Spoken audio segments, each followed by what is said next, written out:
Hello everyone, this is Ruchi and welcome to Gurukul Ganga classes. So now starting with question number 2 from exercise 2.2. So question is, if the product of two whole numbers is 0, can we say that one or both of them will be 0? Justify through examples.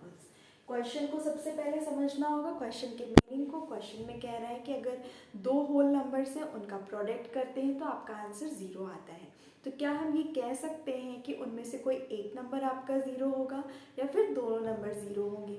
तो अगर आप किसी भी number का multiply करते हो तो आपका आंसर 0 आता है, तो इट इज़ ट्रू कि आपका या तो कोई उनमें से एक नंबर 0 होगा या फिर दोनों नंबर 0 होंगे.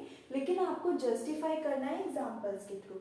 यानी कि आप ये सब जानते हैं कि अगर हम किसी भी नंबर का मल्टीप्लाई 0 से करते हैं तो आपका आंसर 0 आता है, या फिर दोनों नंबर्स यानी कि बोथ नंबर्स 0 है और उन दोनों का मल्टीप्लाई कर रहे हैं तो आपका आंसर 0 आएगा.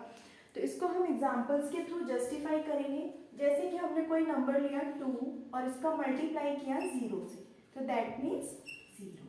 अगर हमने कोई बड़ा नंबर लिया 1984 और इसका मल्टीप्लाई किया 0 से, दैट मीन्स 0.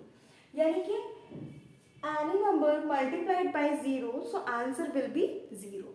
अगर हम दोनों नंबर्स 0 लेते हैं यानी कि दोनों नंबर्स हमारे 0 हैं और उन दोनों का मल्टीप्लाई करते हैं तो हमारा आंसर 0 आएगा.